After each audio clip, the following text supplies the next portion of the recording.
Okay, Council. All right, Councilor Wright, over to you. Thanks, Candace. And I am noting we are now live on Facebook.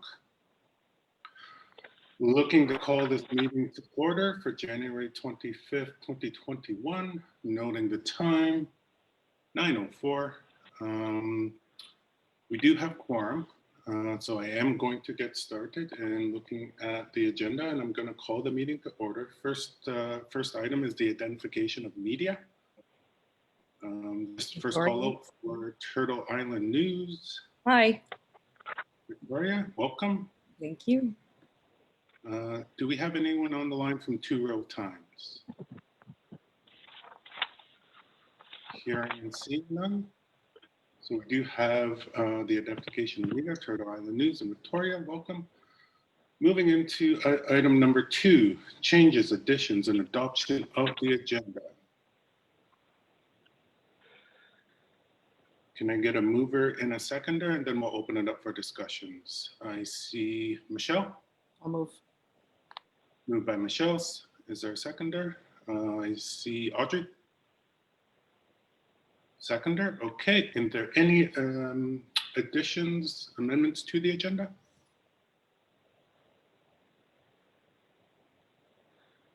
Hearing and seeing none. All in favor? Favor. Any opposed? Hearing and seeing none, the agenda has passed. Declaration of conflicts of interest. And we'll identify conflict of interest as they arise throughout the agenda as well. Okay, Council, moving on to agenda item number 4, the delegations. Just noting the Six Nations Farmers Association, even though they've requested to be on the agenda, they've yet to reply. But we will make space for them should they be able to come online. With that, I'm going to move to agenda item 4B, the Six Nations Cannabis Commission update. Note that in your package there is a briefing note for us to follow. And with that, do I see Nanta on the line? Nanta, are you here? Yes, good morning. Good morning, Nanta. Okay, Nanta, what I'm going to do is I'm just going to turn it over to you to introduce who you have with you on your team, and then request that you proceed with the presentation. Okay. So thank you for having us this morning. I want to introduce Jeremy Burke. He's with our legal team, and Richard Johnson, who is a new commissioner. If both of you just want to take a second to introduce yourselves. Yeah, this is Richard Johnson. I'll go first. Good morning, Council. Some of you, I guess, may know me. Some of you, those who don't, I'll just give you a little background. I've been born, raised, and reside here on Six Nations. Background is I served 4 years in the U.S. Marine Corps, 10 years on the Six Nations Police Department, and the last 20 years on Indian gaming in the U.S. And the last 18 years I've been a regulator on the gaming side. And that's a little bit about me. Good morning, councillors and staff. It's Jeremy Burke. I think I've talked with you all before. Thank you all for having me this morning. I'm with Kim Thomas. I form the legal team for the Six Nations Cannabis Commission.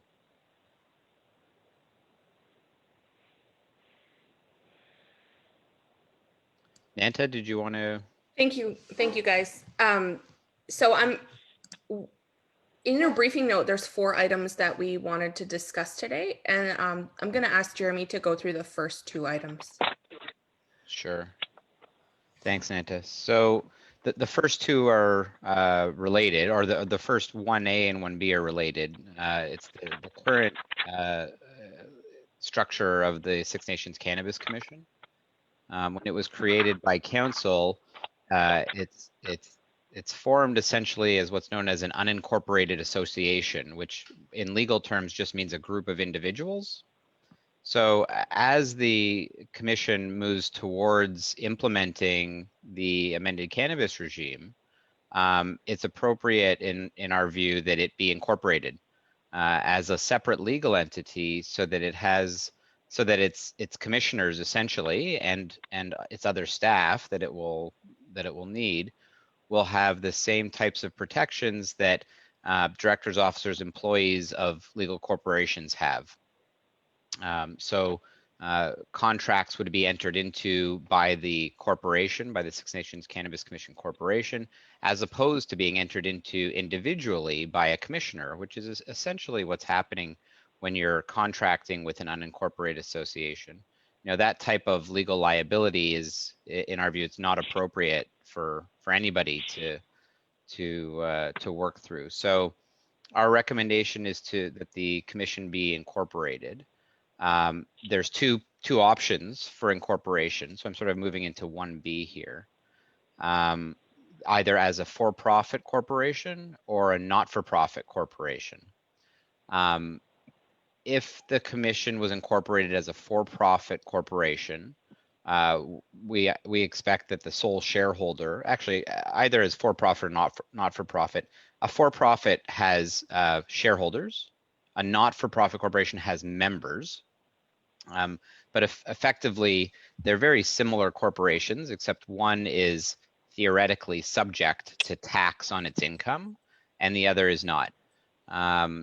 So in either case, the shareholder or the member would be SNGR elected council, and there would be articles of incorporation and a bylaw that would set out the rules for governing the corporation, and those would be very similar to what was submitted to council in the Constitution that's been on the table for some time. The Constitution was sort of a bylaw for an unincorporated association, but since we're moving, or our recommendation is that we move past that now, the corporation will be governed by articles and a bylaw, setting out how meetings are held and things like that.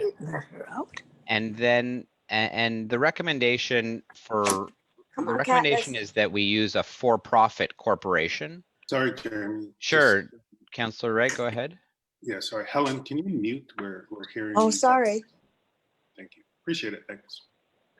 Go ahead, Jeremy.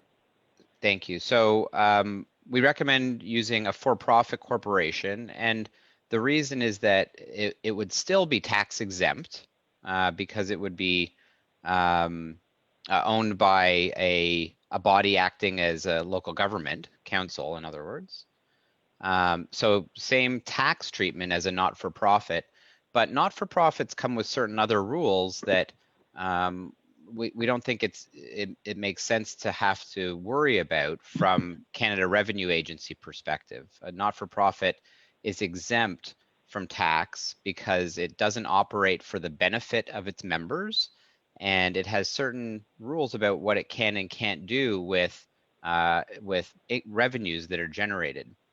And the idea, of course, is that all of the commission's revenues above what it requires for operating would be put back into the community as a community contribution for the benefit of the community, and that might be affected through council or through whatever arrangement is set up. And the arrangement that we're proposing to set up for that excess of revenues over commission expenses is to set up a trust arrangement where the commission, council, and the community will have a say in determining how that community contribution is used.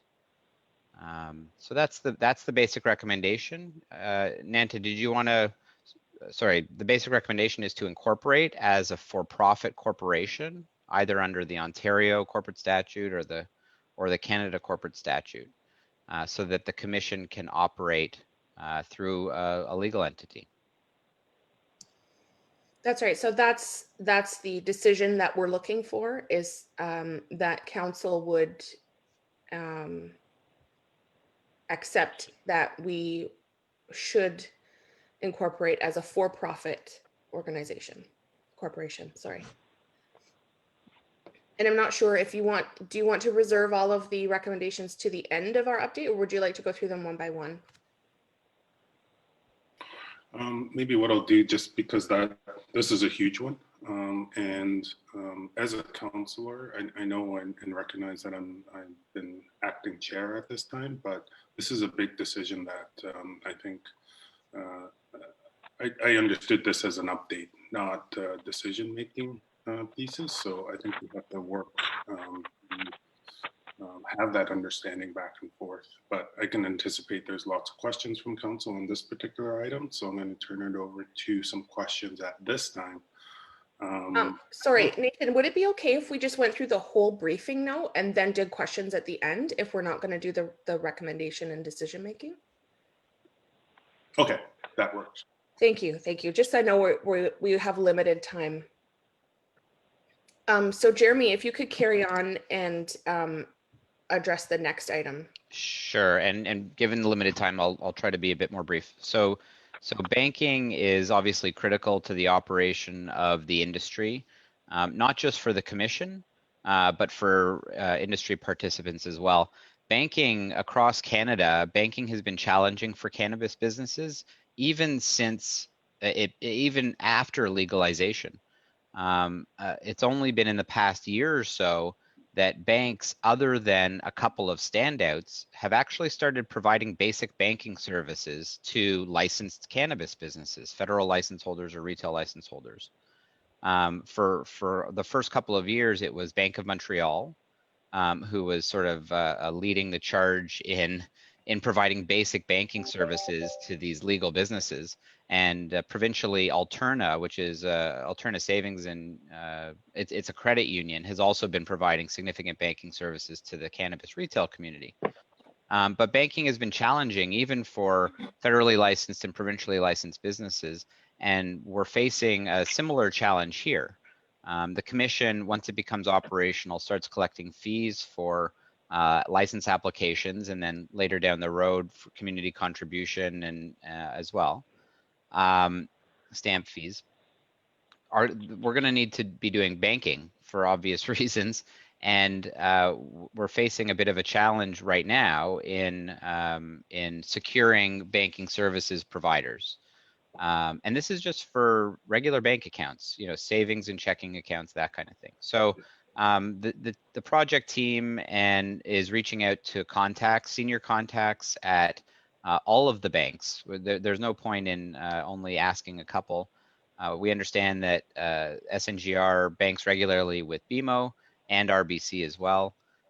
So I think people are reaching out to as senior contacts as possible. That's sort of at the managing director and as C-level employees of these banks, and will very, very likely need the support of council in cementing those banking relationships so that the commission can operate as a regulator and collect fees and have some place to put them. So the recommendation there is that council, the chief and Darren Jameson reach out to sort of facilitate those contacts to cement relationships with the banks. Thanks, Jeremy. Sure.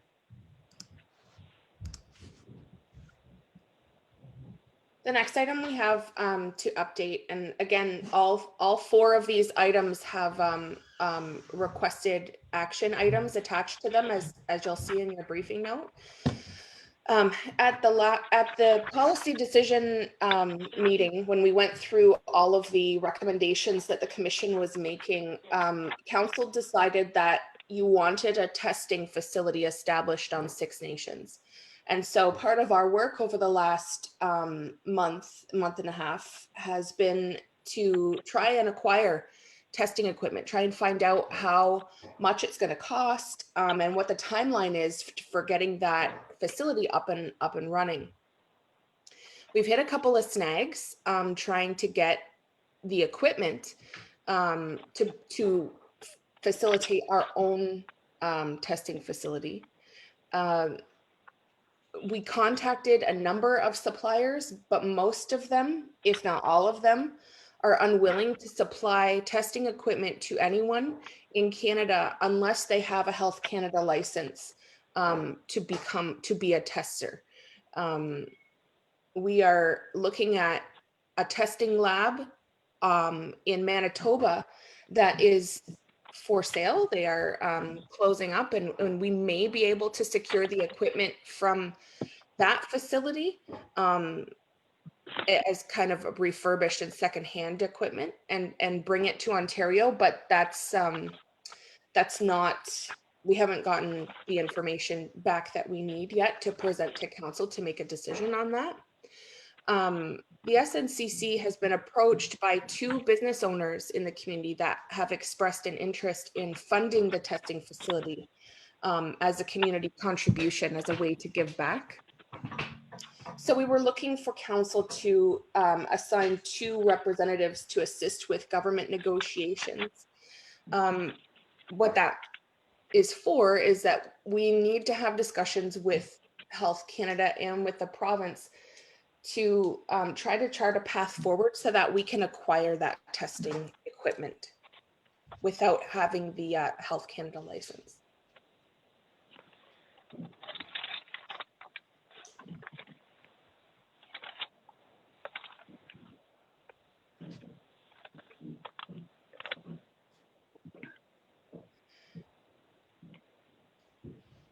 The next item is the launch of retail. So in order to launch the retail sector before production, we need to have safe cannabis that meets testing standards. So as you'll remember at the policy decision-making session that we had back in November, the elected council decided that they wanted to permit retail cannabis to be imported and for sale right away, right at the outset of dispensaries. That was not something that was our directive before that meeting. And so that has shifted the timeline considerably for the opening of dispensaries. But because the testing issue has arisen, we need to secure safe product for dispensaries to sell in their shops. We are looking to issue a standing offer, which is similar to a request for a proposal to Health Canada licensed producers, to find out if anyone would be willing to supply dispensaries on Six Nations without the federal government's approval. The commission would control all imports, so controls will be established to avoid a monopoly and to protect on-territory producers once they're up and running. And so the final recommendation that we are making is that council approve the import of cannabis products from Health Canada licensed producers in order to launch the retail industry before on-territory production is available.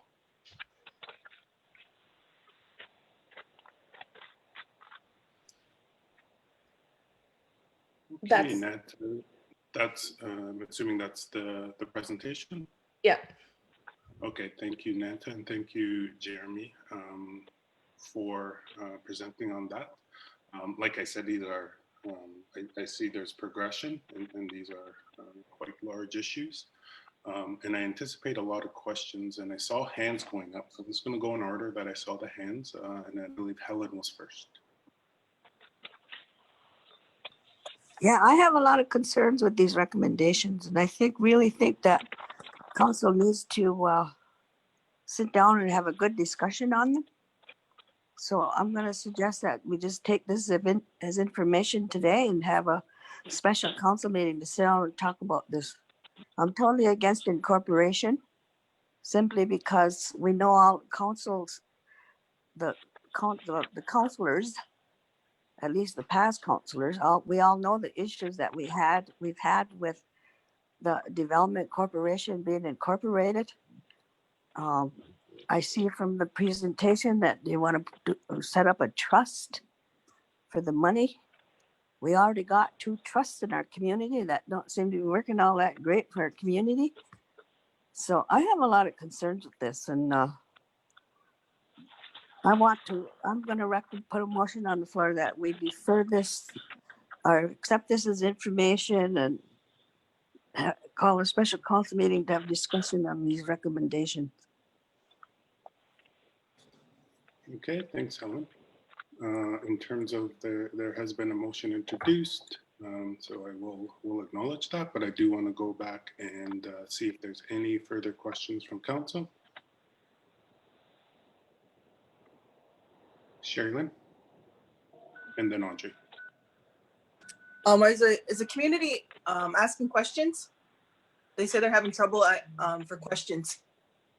Oh, I'm just going to loop back in. Okay, I thank am you. watching our chat. If we can get those questions pulled up, that would be great.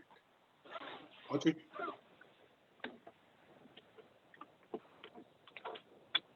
Audrey, you're on mute. Thanks, Nate. I think this is a huge endeavor, and I think we need to do our due diligence to take time to examine it. And I think we need to also have a legal opinion from our lawyers as well as, and they're major decisions, and I think that we need time to think about it and discuss. Thank you. Thanks for that, Audrey. Just looping back in with whomever is transmitting the questions forward. Nate, it's from Hazel. From the Facebook live chat, if we can get those up and on our chat so I can address them as well. Hazel? Yes, I too agree that we should have a full discussion on this, because all previous councils have been very reluctant with regard to incorporation. I know that with ACDEF being incorporated, it's caused lots of concerns since I've been on council, and as it relates to business matters. I further think that what we've experienced, what we know from GRE, like that tax issue is a real big scare for many people. And the government is taking all of that taxes from that revenue, taking the revenue, etc. So I think we need to really discuss this in depth before we make any decision on it. Thank you. Okay, hearing some continuity around deferring and having a special counsel to discuss further. With that, I'm going to turn it over to Wendy. Thanks, Nathan, and thanks for the update. I agree with what's being said. I think there's some concern around the for-profit, that piece of it. And if we are going to discuss this further, I think we should bring in the ACDEB Corporation, because as the single shareholder of that corporation, we need to figure this out, because I think it's getting a bit messy. I mean, we have to acknowledge that the commission is under us, right? Right now, we give the mandate. So, I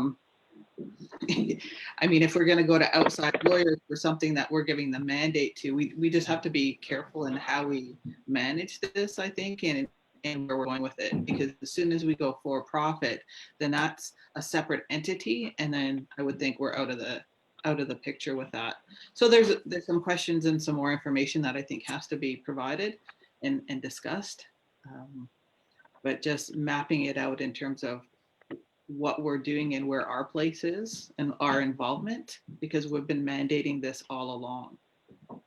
And just in terms of clarity for the reference to council's decision, a number of us have been advised over, the past 8 months that we're in conflict. So the number of councillors that are actually involved in this has been minimal going forward because of that conflict. So just want clarity on that. So I don't know if it's appropriate for me to respond, but there have been lots of comments about incorporation. Councillor Wright, should I save it for a special council meeting, or do you want me to comment? I can comment sort of quickly on on Councillor Johnson's questions about elected council involvement, even if the commission is incorporated. Yeah, if we are going to go for a special council, but let's keep it high level at this point in terms of. Sure. So very high level, the elected council would still, under the law, would still have the right to appoint and replace commissioners on the commission. And as the sole shareholder under corporate, that's under the cannabis law. And under corporate law, as the sole shareholder of the corporation, it would have the ability to elect and replace the directors of the corporation. So technically, the commission would still be under the full control of council, even though they're supposed to operate at arm's length, and they can, while the shareholder / council has the ability to, hold the reins, even if they're not pulling on them.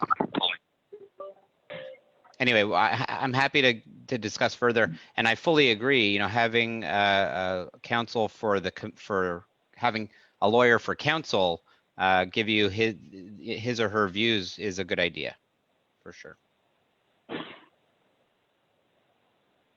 Thanks for that, Jeremy. Just going to acknowledge comments in the chat. At this point, comments in the chat, there have been 3. This is great that these sessions and these updates have become available to the community. The Cannabis Commission Committee, in terms of moving towards incorporation, a number of concerns in terms of coming from the live Facebook live chat, concerns with the incorporation piece. Also concerns in terms of the commission and the resources as it relates to the monies that have been expended. So some concerns there. One comment too, we are sovereign. We need no need for Canada regulations at this point. In terms of the some of the other comments, again, concerns around the amount of money used at this point. So those are on the Facebook live chat in terms of the update. And those are comments. So I don't see any questions coming from the Facebook live platform. So with that, I'm going to turn it back over. I saw 2 hands up. I'm going to go to Wendy and then Helen. Yeah, I think if we're going to a meeting just on cannabis, I mean, it will be covered off there, but I there's some caution from my perspective on what Mr. Burke is suggesting, that, and I'm trying to map this out in my own mind, that we mandate this commission, the money for this commission and for all of the legal advice to date comes through this council. And then now we're being advised that it's a good idea to get a third party lawyer to come in and review the work that we're paying for. So I'm just trying to follow the lines, and I think it's pretty muddy for me, and perhaps it's just my comprehension, but I need more information on this. Sorry, I wasn't suggesting a third-party lawyer to review the work that we've done on behalf of the commission.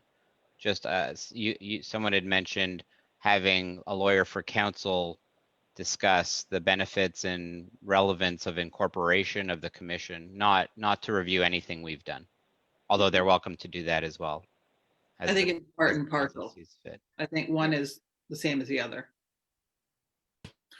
And I think what we're saying is we need a little bit more information. We'll digest it, and then we'll work forward in the actions based on the information presented at the special. I saw Helen's hand up, so I'm going to go over to Helen. Yeah, I just wanted to elaborate on what I had said earlier. For me, too, it's a safety issue. Cannabis is going to be a big safety issue in our community. And I think council has to be on top of that and has to be heavily involved in this cannabis. We can't let it go on its own, because if something happens, say, for example, if somebody got bad weed from somebody and got sick, it's council that's going to be getting sued. So for me, it's a safety issue. Because it's a safety issue, council has to be involved, and I do not. And that's one of another reason why I don't agree with incorporation. We know what incorporation is. We've all went through it with the development corporation. We've, over the years, we went through it with GREAT. We went through it with different organizations. So we all know what it is. And to me, we really have to be, the key topic is the safety of our community, and council has to be on top of that at all times.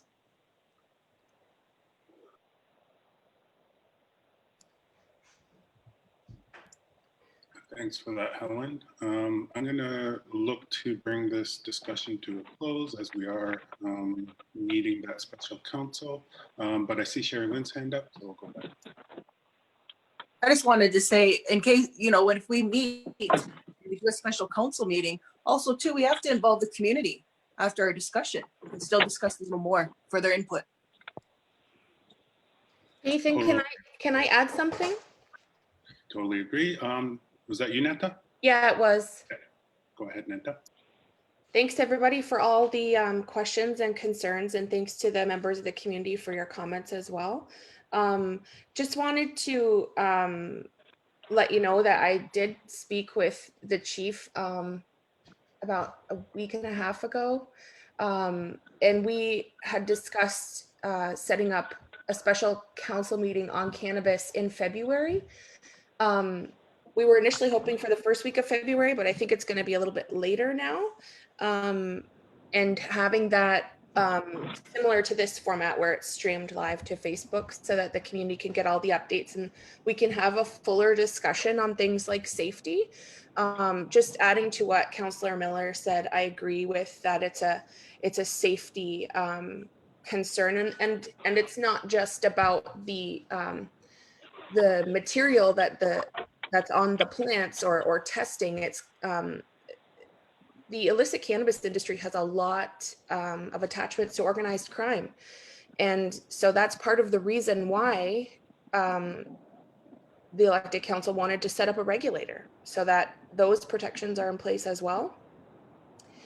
And we would really like to have an opportunity as a commission to educate the community on what the risks of illicit cannabis are, because it goes beyond what people are smoking. And it's something that probably not a lot of people have experience with, but part of our research has been that people who are in illicit cannabis are being threatened by suppliers to carry product against their will in other First Nations communities. And that's a frightening reality that's why part of the reason why the commission was put in place. And also to introduce the rest of our commissioners, because we have 3 new commissioners. So it'd be great to come back together and have those full discussions and introduce everyone. Thanks for that, Nanta. So I am going to, again, there are a few additional comments in the chat in terms of question. The question around incorporation, and does that not ratify the legitimacy of council if we were to incorporate, with concerns around the implementation of these councils within the Indian Act. So I think that's a broader constitutional question coming from the community. There's also concerns around the use of the 8% gross sales. I know that's been an ongoing issue in terms of the community and the questions that they have going forward. There is a comment, fully agree, community input in terms of this particular topic. So definitely some comments around there. In terms of another concern around SNGREC being in charge of anything cannabis related. The comment is the handling of the money from government is administrative purposes, not to make laws in terms of the topic of cannabis. So those are comments in the chat, and I just wanted to acknowledge those. And also, in terms of the motion that's being put on the floor, Helen moved that we accept this as information, but we move for a more wholesome dialogue in a special council, and I understand that is in the works as well. So was there a seconder to that motion? Audrey? Oh. Okay, having been properly moved and seconded, is there any further questions, dialogue as it relates to that motion? Hearing and seeing none, I'll take it to a vote. All in favor? Favor. Favor.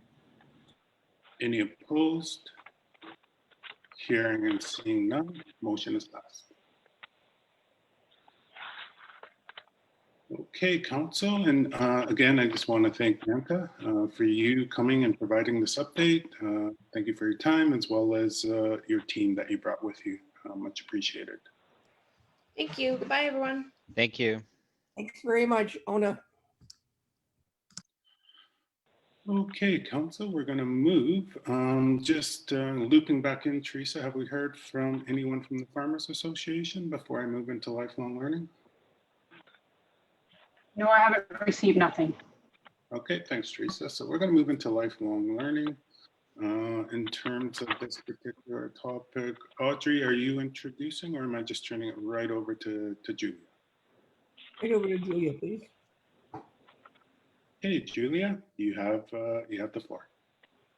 Okay, thank you very much, Councillor Wright. And so basically, there is an update that was provided. So just wanting to know if anybody has any questions about the update.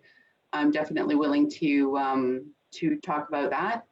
And then there is a briefing note related to the terms of reference. At the last political liaison meeting, we brought forward changes to the terms of reference, and it was requested that we bring that back to the Lifelong Learning Task Force for some additional discussion. And so we did that. We did bring it back to the task force, and there was some additional changes made to the terms of reference. So those are being brought forward now for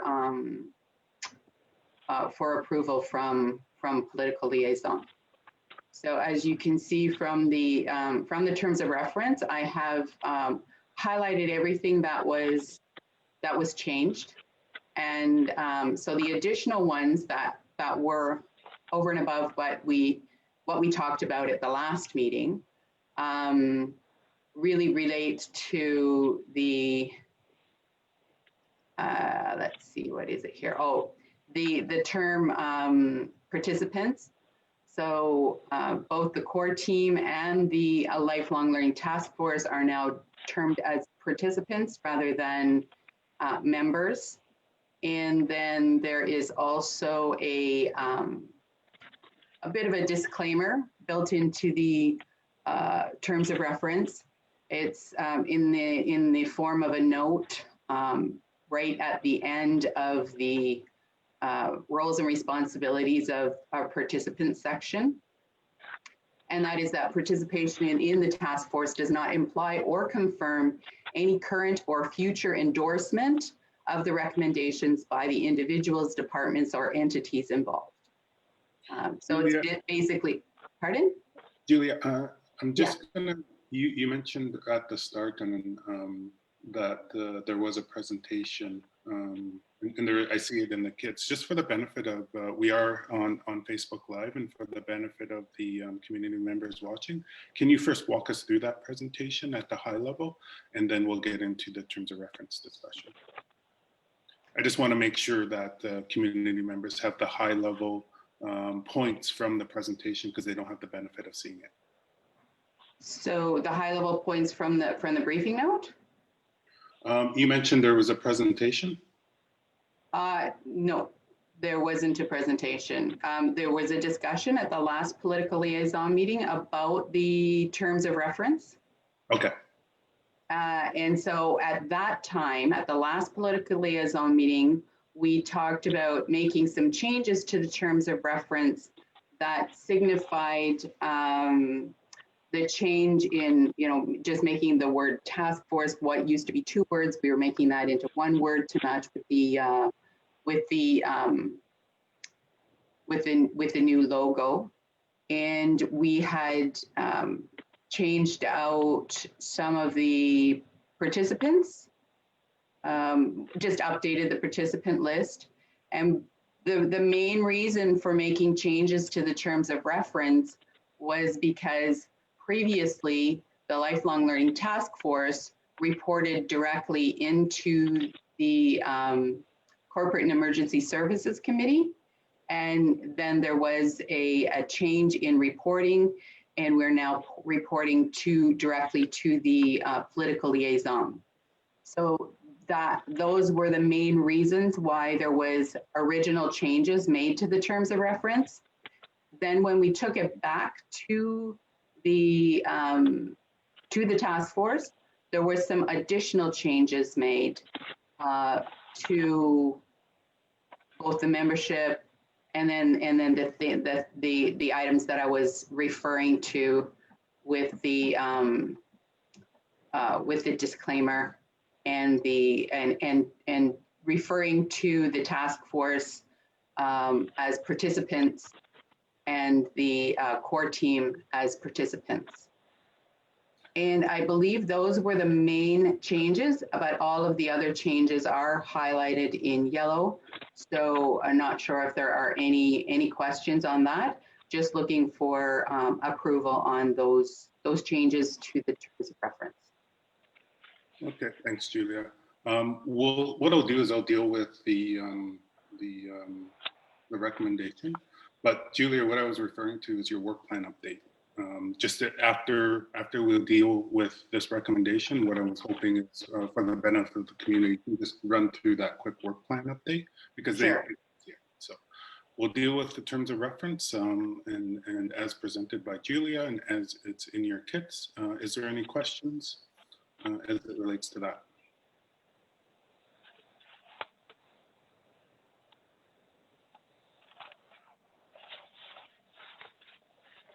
Audrey. I have a question. I'll just make a motion that we accept the changes to the terms of reference. Okay.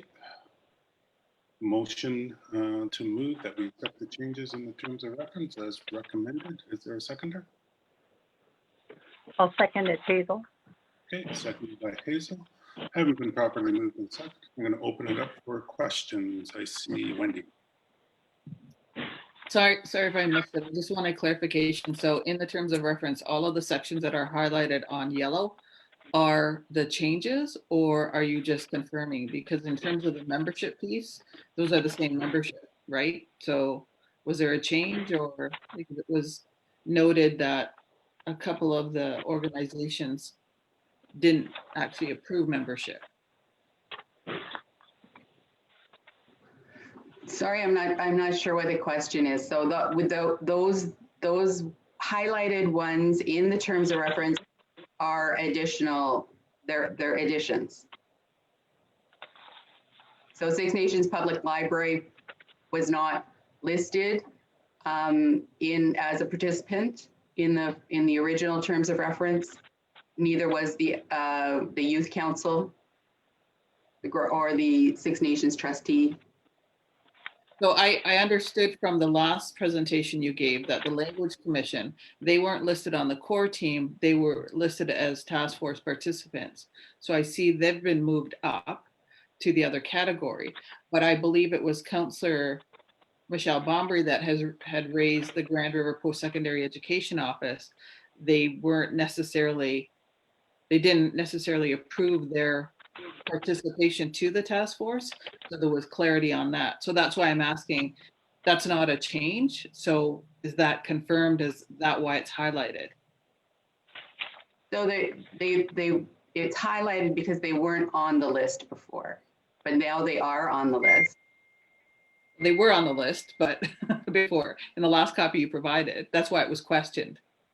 So as long as it's confirmed that they're on and others are, then that's fine. I just wanted, sorry, I didn't understand what your highlight was telling us.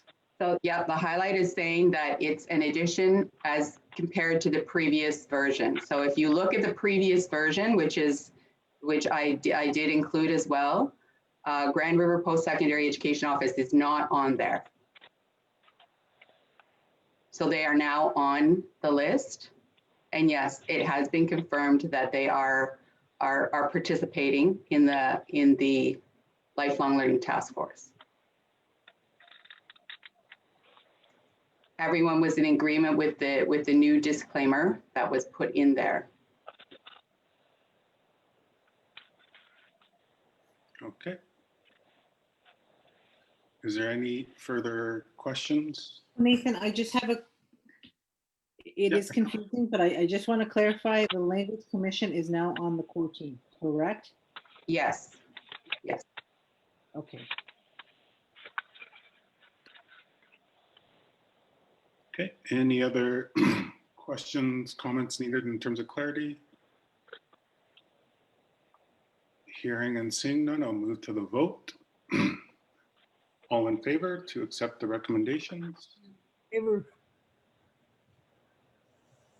Any opposed? Hearing and seeing none, motion has passed. And just again, Julia, just for the benefit of the community that doesn't have the presentation in front of us, can you walk us through high level, just the work plan update? Yeah, so the work plan update, it includes some analysis of engagement as we move forward. So in looking at engagement that we have currently, engagement is increasing steadily over time. And our Facebook activity is also increasing slowly.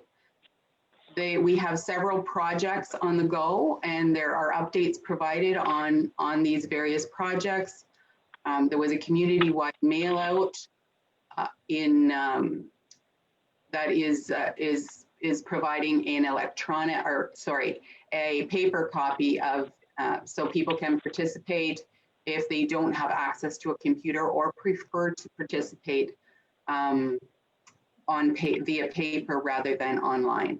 So that mail out has gone out to the community. We have a capital and infrastructure project underway right now with engineering services, First Nation engineering services, and that is running well and on target. There's secondary school research project that's underway as well. A transportation study is underway as well. There's been a funding team established to develop recommendations on a funding formula for a recommended lifelong learning education system. There is a governance task team that has been formed to make recommendations on a governance model for a lifelong learning education system as well. All of these, once the recommendations are made from the task teams, they will be brought forward on the online platform. And also once they're brought on, once additional items, areas of focus are brought onto the online engagement, there will be a new paper copy of the engagement that will be sent out to the community again. So just for an education coordination office, the education coordination office that I work with was formed to support the work of the Lifelong Learning Task Force. The education coordination office has recently hired on a new staff member, an education language and culture specialist who began on January 4th. And we are still working on obtaining a language and culture lead as well for a position within the education coordination office. And that's really the high level. Basically what we'd like to encourage people to access the online engagement on the Lifelong Learning Task Force website, and also at least even if you don't go into the engagement on the Lifelong Learning Task Force website, just have a look at the website, the information on the website. There is a clear outline of engagement releases, our engagement releases plan, what has been released so far, and what will be released in the next several months in order for us to finalize the recommendations on a lifelong learning education plan for Six Nations of the Grand River. Thanks, Julia. And I do see a question from Wendy. Thanks, Nathan, and thanks, Julia. So with the hiring of these new positions for language and culture, I'm just wondering how much work is being done or partnered with the Language Commission, given they're sitting on the core task force. I mean, they are the experts and have the expertise. So I would think, wouldn't it just flow through them? Or wouldn't you just seek the expertise from them for that and have them hire another position to help with it, given that's what they do? So I'm seeing it as a bit of duplication in the resources that we already have in the community. And I think it would be in our best interest to flow additional funds to those key resources and experts to help build this in a collaboration and coordinated approach. Yeah, I think that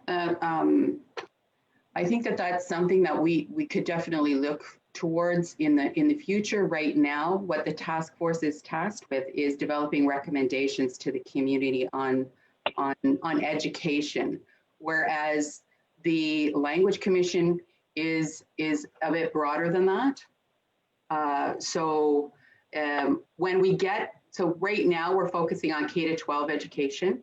When we get moving more into the lifelong learning elements, I believe that may make more sense to kind of branch it out to the, to the adult, because under the Language Commission are the adult programs, online and immersion and things like that. So we do work very closely with the Language Commission, and that's certainly why why the core team requested to bring them into working with the core team to make sure that we tighten up that circle and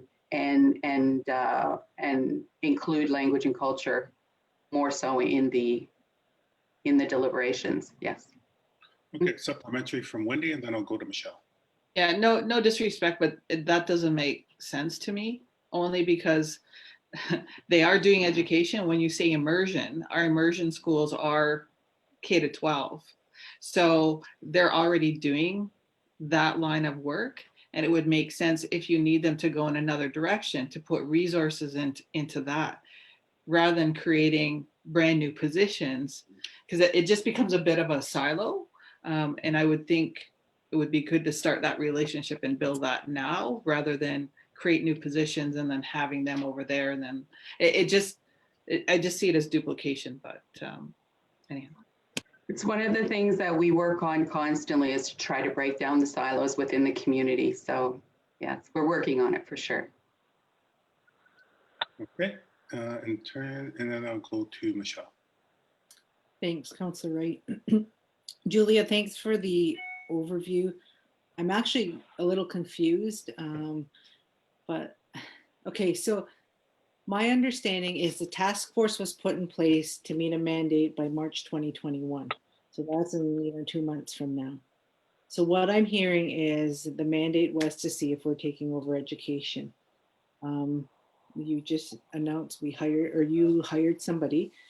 So, and with respects to language, I've talked to Karen in regards to yes being there, because I think those language dollars, very similar to what Councillor Johnson said, should be going to language, because they have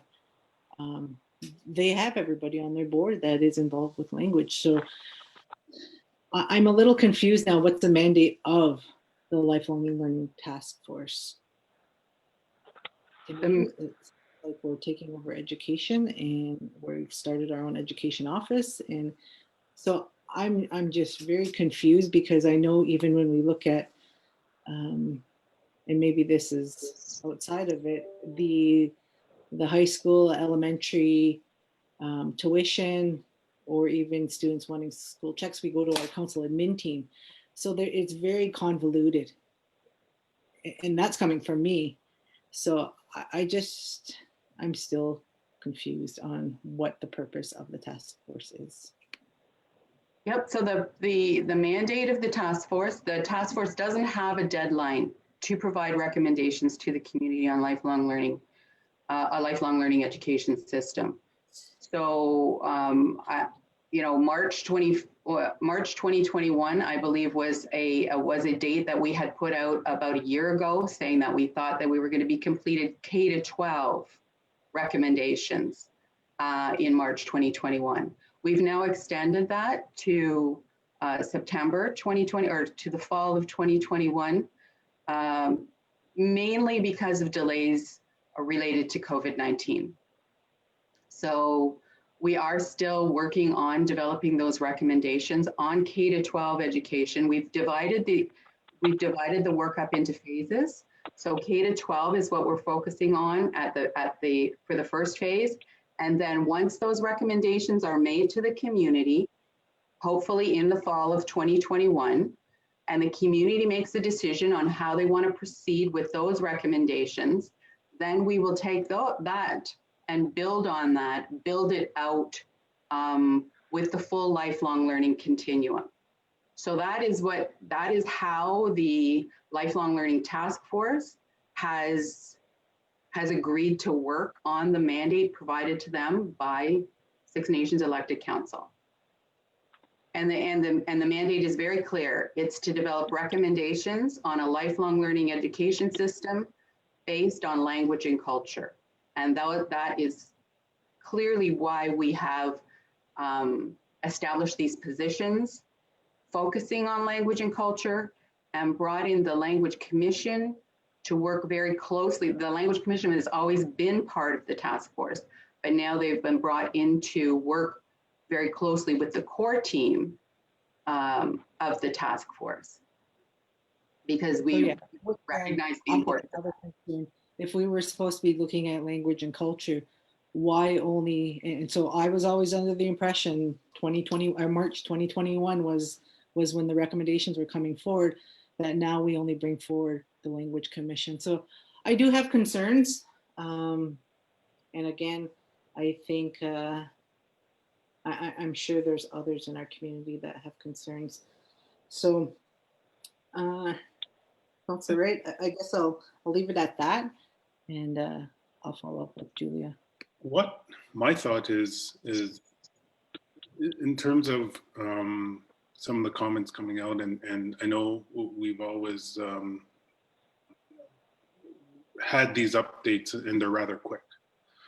And I know there's a lot of in-depth conversation that needs to occur on a number of levels. And because of the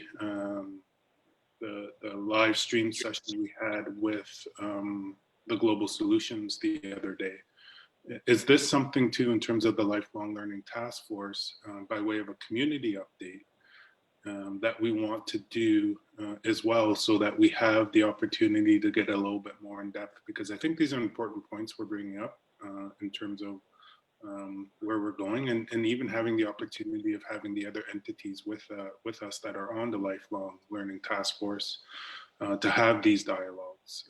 Is that something we want to also kind of park as a need, and have a special council meeting on lifelong learning that is live streamed to the community?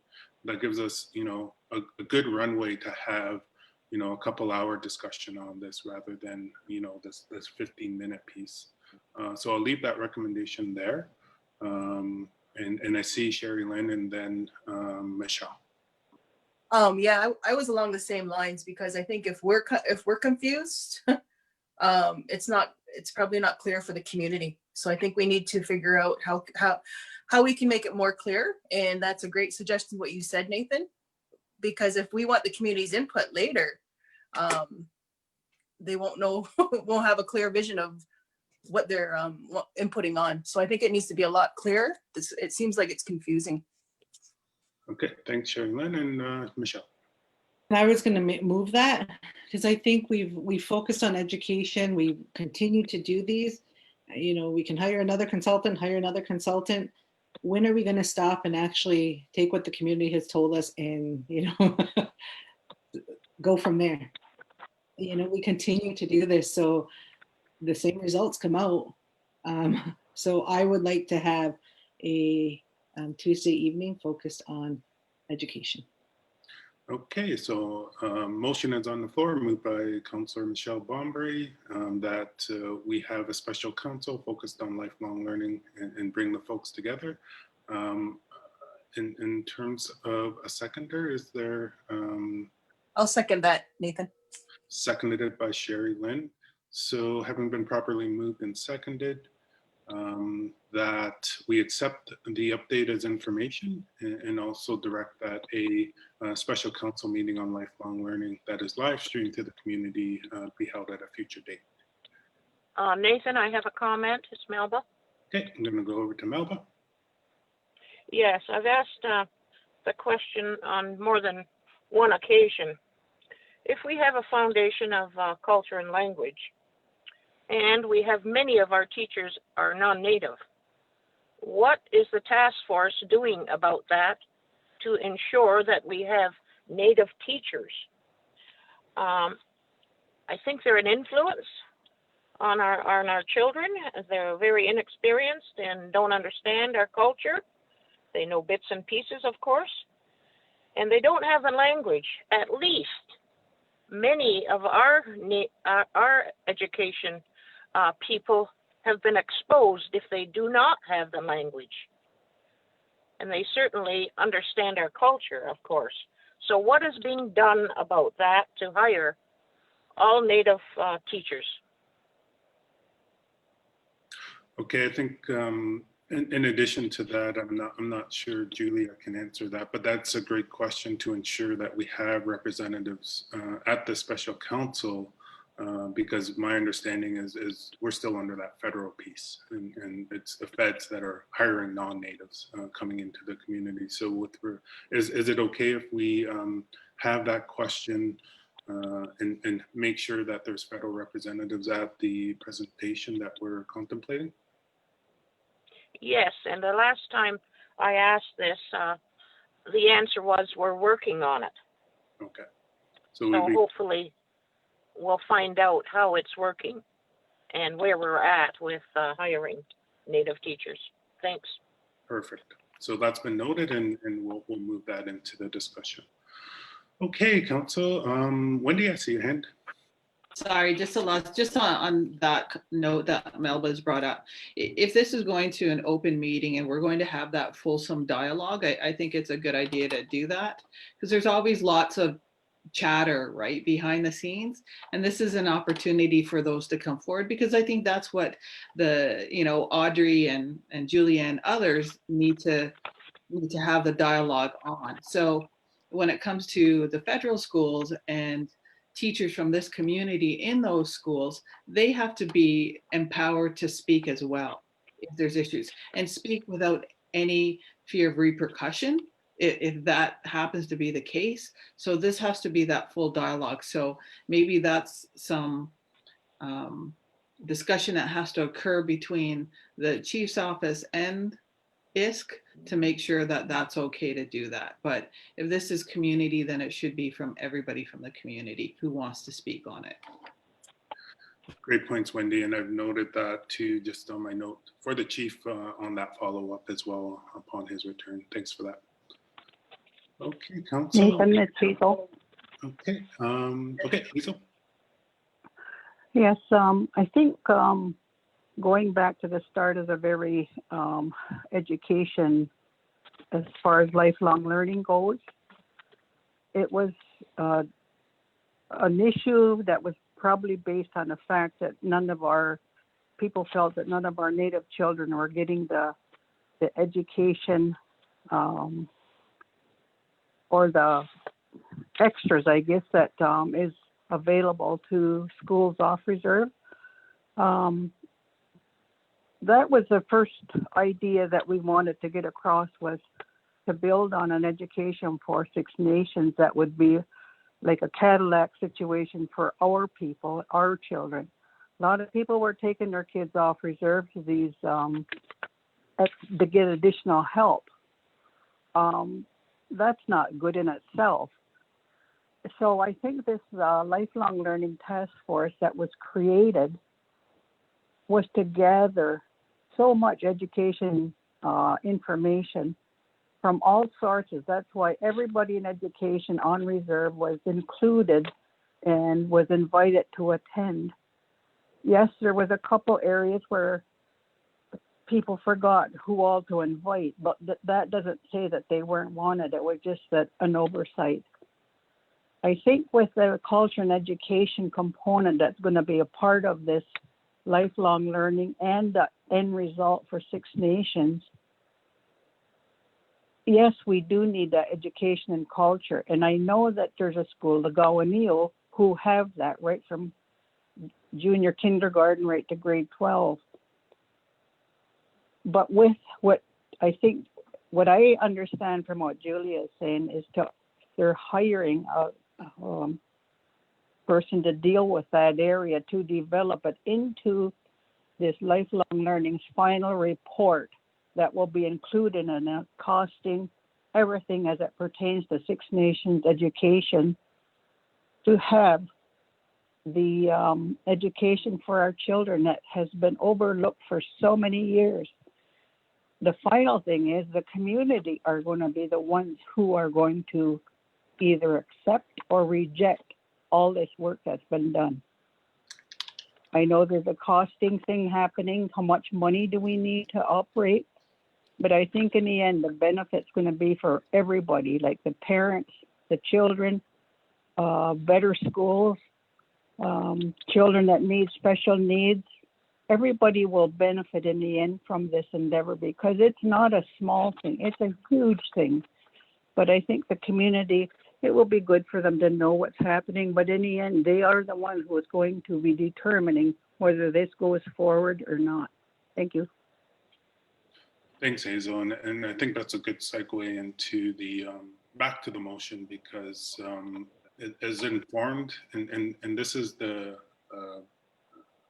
responsibility when it falls back on us, is the community does have that decision point, but as informed as possible, that's our job.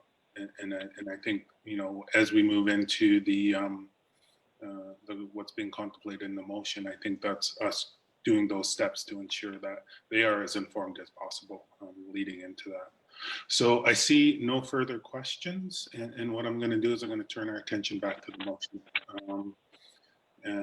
So having been properly moved and seconded to accept this as information, and also to host a special council on lifelong learning at a future date.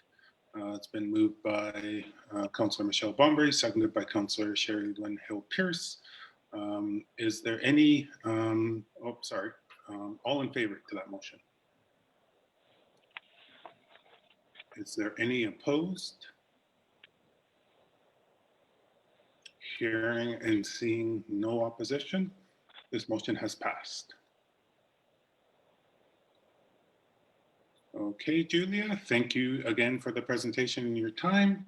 And we'll move into our next agenda item.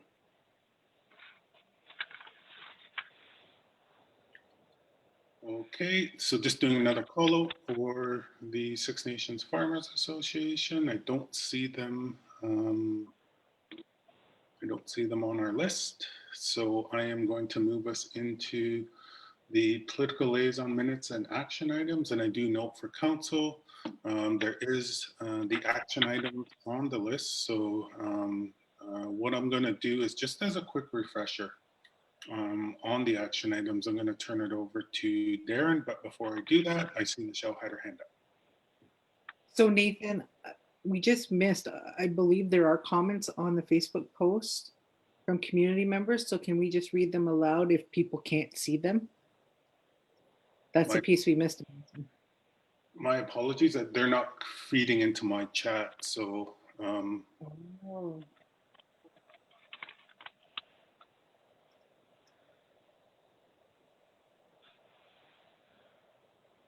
maybe what we'll do, just to give time for staff to upload them into my chat so I can acknowledge them.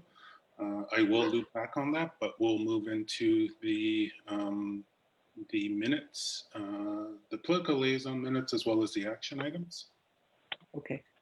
And then as they get uploaded into my chat, I will acknowledge them at that time. Thank you. Thanks, Michelle. So I just wanted to, again, just give a quick refresher. I know our general practice is to go through the minutes. We do that. But I do see the action items on here, and I'm just going to turn it over to Darren really quick for a high-level refresher on the action items, as well as just the overview of them as well. So Darren, if you wouldn't mind. Sure, Chair. Good morning, Council. Good morning, community. Just as a quick update regarding action items, this is something that we're improving upon as we go. I know Chief Hill and I have been meeting to sit down to get this a bit more streamlined in terms of their continuity and reporting on progress of the action items. I think the one thing I will say before I get into some of the specifics and updates that's provided here is what we're trying to move to is I look at as action items as strategic initiatives. And if you recall, council, we talked about that framework, which kind of sets out governance, administration, and then community. And I liken that to an ecosystem, in other words, mountaintop, treetop, river's edge. And so I wanted to make sure that this was integrated into that framework. All these action items can be integrated into that framework. And if you look at what's provided in the minutes, at the back of the minutes, there is both governance level as well as administrative action items listed there. So I think that's an important update in terms of providing that, Chair. And I think the other thing is we've been working on some of the headers, obviously the action itself is a primary responsibility or lead, when it was assigned, what's the priority in terms of low, medium, and high. I mean, for us, most of the time they're almost always high, but in this case we were able to designate some as medium. Target dates, and then obviously report on status. So that's just in general high level review reminder on the action items. And I can report that the majority of those, I'm not going to go through them in detail. There are some updates there, but this, again, timing wise, I didn't have an opportunity to go through it in a lot of detail to get updates on each of the assigned leads. Some of them are mine, some of them are counselors, and some of them are other resources within the organization. So I can say that there's been great progress in terms of our relationship with the police. We have a motion that's been circulated back to them for their review and comment. We have a lot of communication strategies that are underway. We've got the Roma conference this week where some counselors are attending and some staff are attending. So there was some organization that was required there, which was done. We continue to look at the implications of UNDRIP. That's both high-level senior staff as well as council. And I'm just trying to look at some of the others. Obviously, there's some items related to the Farmers Association and concerns with IAPO. There has been some action there as well, but I believe there's some additional follow-up required. So I don't know that there's much more I'll report on that, Chair. Other than that, it's there for information for council at the back of your minutes. And what I will undertake to do will be provide a similar chart for all of our full council meetings and committee. And just the other thing that we were looking at doing is rolling all committee action items into and forwarding on to full council meetings, such as political liaison, general finance, or general council, depending on the nature, obviously, of the actions. And I would say within the next 2 to 3 weeks, I will provide an update related to the strategic initiatives framework, which will encapsulate many of these action items. Stop there. Awesome. Amazing, Darren, and really appreciate the work and the tracking, because it is a good refresher. And even when I was reading it, I was like, oh yeah, got to do that. So appreciate that. Just going to turn it over to council. I know usually we just pass the minutes, but I just want to see if there's any discussion as it relates to the items on the format that Darren has presented at this point. And seeing none, okay, so just giving council a minute or two to review. Is there a mover? And this is both for the minutes as well as the action item. Michelle? I'll move. Moved by Michelle, seconder.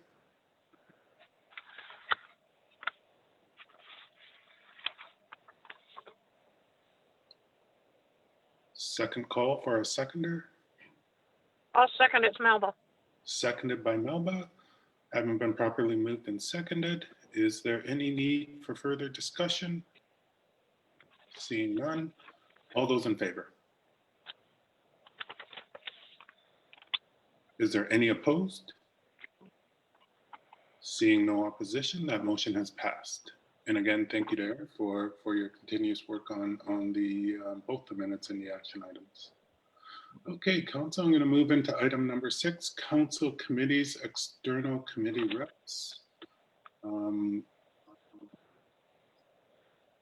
So we have in front of us, I believe, 4 external committees for our consideration. And I'm just going to go forward in terms of the first one, which is the drinking water source protection. And I believe this is the Lake Erie region. And I'll need help because they are looking for nominations for 2 representatives from 6 nations to replace both Wayland Bunbury and Carl Hill. So the material is in your kits, and by way of, I believe it looks like a letter. I'm not going to go through in terms of the depth of it, but how does council want to proceed with the appointment and the nomination of 2 reps to replace Wayland and Carl? The other, I guess before we get started, and the other piece that is factoring into this is we had our initial meeting for the Environment Committee. And what I can update at this point is we talked about transforming that into more of a task force piece. And my read on these 4 items is they would also factor into that. So I'm wondering, and I'm turning over to some of those reps that were at our initial meeting on the environment. Do we defer these to the Environment Committee? And do we incorporate these into that particular task force? Wendy?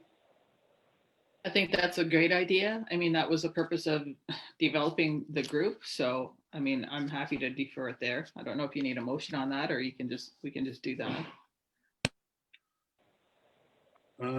I think what we can do is actually, because we are meeting, remind me, we're meeting soon, aren't we? Sorry, Council, I'm a little blurry on my schedule, but we are meeting very shortly. And Darren and Dwayne did a great job encapsulating our last work. So we can defer it rather quickly back to that task force and when we're ready to present, and I think that'll be within the next week and a half, back to council, then we can incorporate these 2. So I saw Michelle, your hand up. No, I was going to support it. I was just asking when the next task force meeting is. I have in my head the 29th, but Darren, do you have it handy? Yeah, we had discussed it being on the last Wednesday of the month, which would be this Wednesday.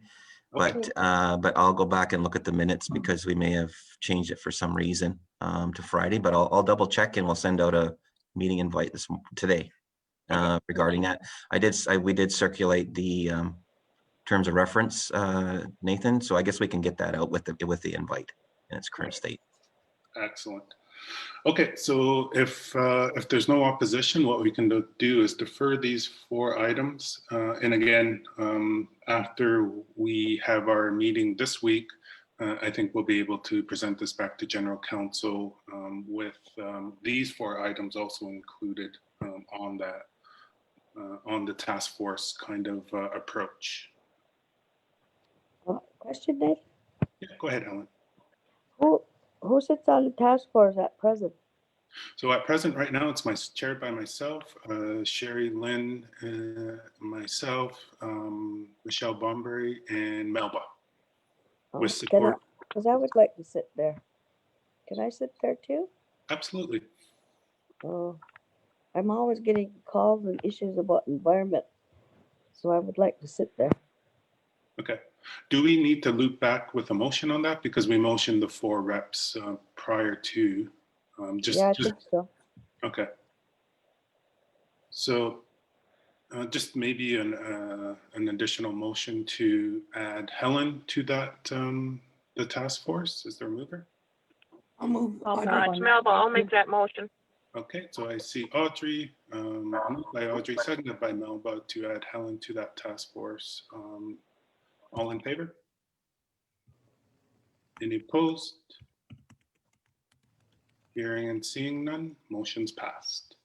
Okay, Council, so we'll defer item number 6 back to the task force, and we had no additional items, so looking to adjourn to in camera. Nathan, before you adjourn? Yep. Yes, I'd like to comment. I'm glad that the environment is taking on all of these task force and projects. It has been mentioned before that we have so very little now, 9 of course, of counselors, and I think we're beginning to run thin.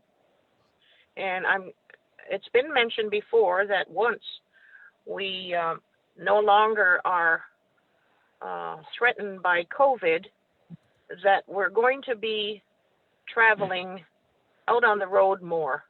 And there's a possibility that we're not going to be or have difficulty having our general meetings and finance meetings back home. So I'm wondering in the future if we could discuss that more, because to me it's a real threat that we're going to have to adjourn some of these meetings as we go forward if we're not going to take a very close look at how we're going to manage this. Thanks. Thanks for that, Melba, and I think that's good to earmark for our future discussion around, especially around the pieces that Darren highlighted in the strategic pieces going forward. So let's note that. And I see Michelle, you have your hand up as well. I think, and what we talked about at the onset of our term was that we should be using technology if we're less than, if we can't meet quorum. We are doing it now. We've not stopped for this whole year and a half. So if we're on the road, and honestly, I like Zooming. If it saves community money, why wouldn't we do that? So I don't see that being an issue moving forward. Okay, thanks for that, Michelle. And you're right, and that's something too. If we are on the road, say we were supposed to be at Roma, those representatives can easily use Zoom because we are used to it now. So we do have technology to kind of combat that, but just back to Melba's point, we will include that and earmark that for future discussion as well. Is there any further comments, or can I get a motion to adjourn? Moved by Michelle, second by Wendy. All in favor? Favor. Opposed? Hearing and seeing none. Motion's passed. Thank you, community, for your. And just before I do go, the comment that we did have to loop back into for the education. I'll just read it out. We have amazing cultural activities in our schools. We have amazing non-native teachers who embrace the culture as well. So that was a comment coming in from the chat. So with that, we will adjourn to in camera.